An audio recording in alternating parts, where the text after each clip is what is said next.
Hello there. Welcome to video 150 from Sumit Academy. I do hope that you have subscribed to my channel. Do subscribe now so that you do not miss out on my previous or future videos. And do remember to like and share this video too. To make your task a little easier, here is a complete list of all the 150 videos on my YouTube channel. The list is divided into the playlists under which they are available. Do have a look.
In this video, we shall study the WhistleBlowers Protection Act 2014.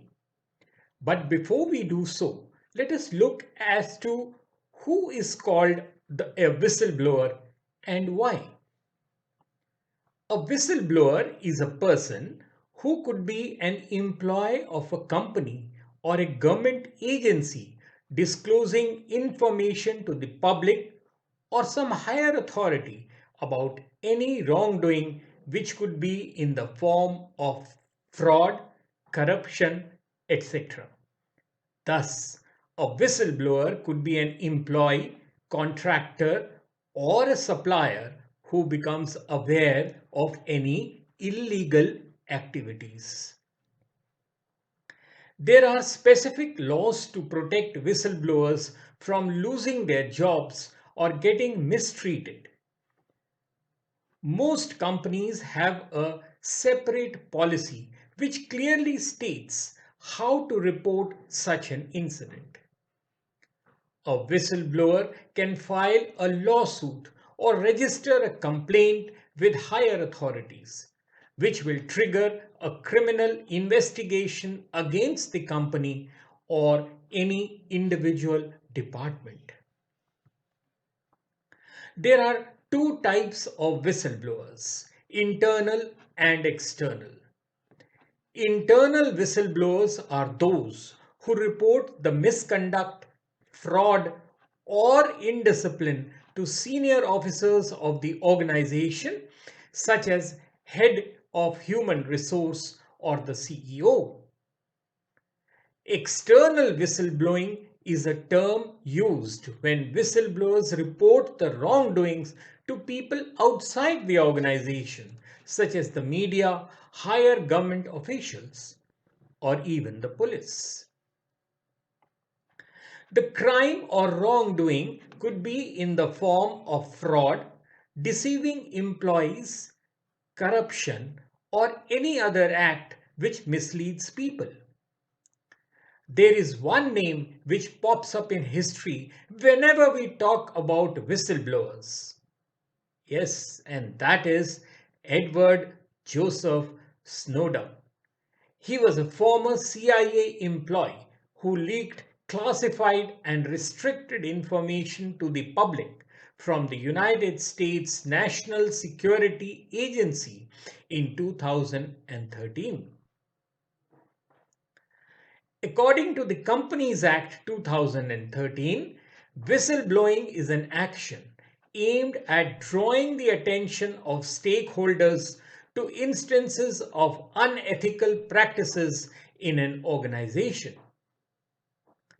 Under central law concerning allegations against public servants, it is a mechanism to receive complaints relating to alleged corruption or willful misuse of power or discretion. A whistleblower can be anyone who chooses to expose wrong practices and has evidence to support the allegations.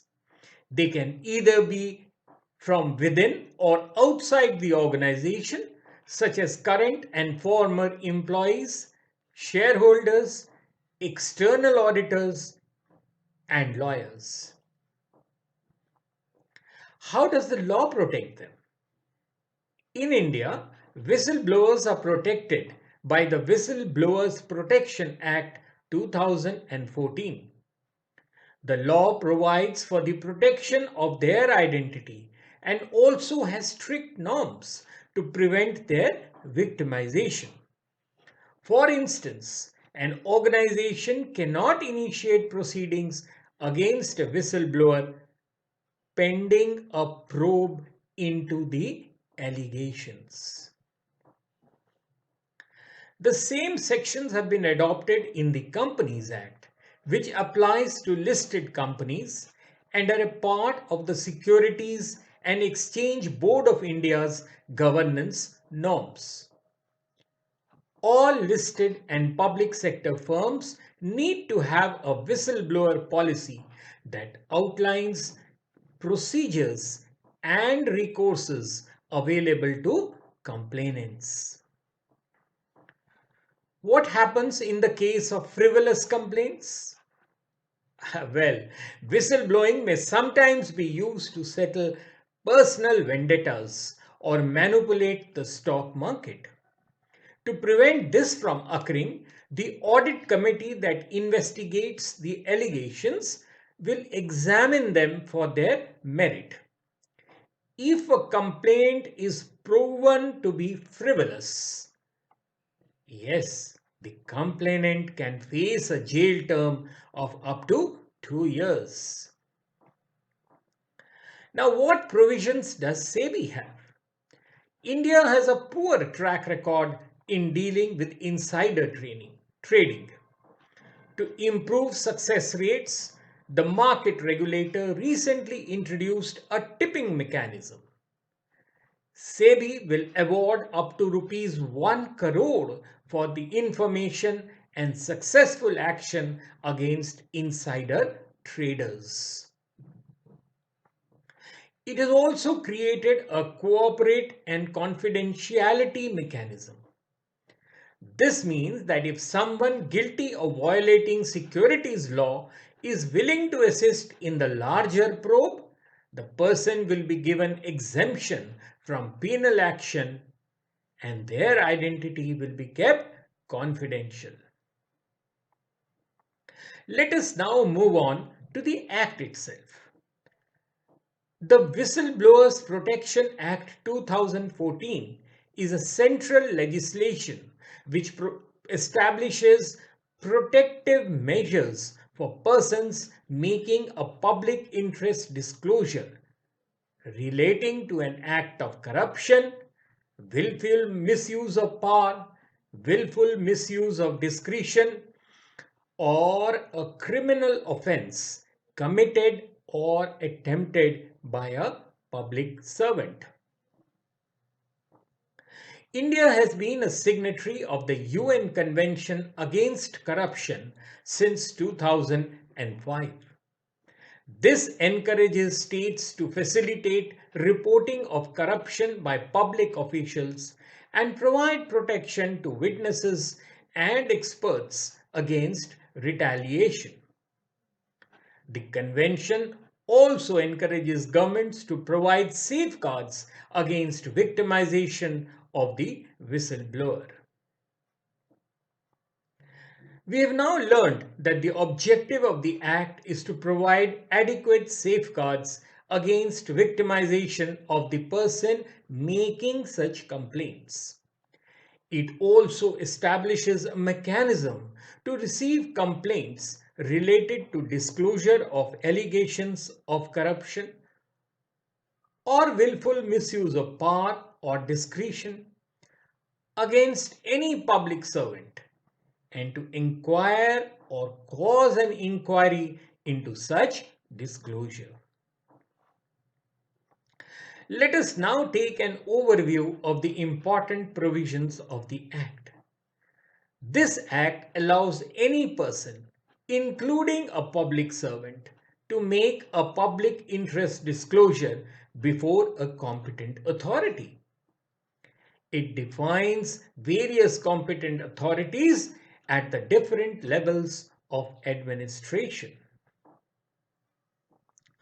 For example, the Prime Minister is the competent authority for complaints against any union minister, and the Chairman Rajya Sabha and the Speaker Lok Sabha for complaints against members of Parliament, the Chief Justice of High Court for District Court judges, and the Central and Vigilance Commission for government servants.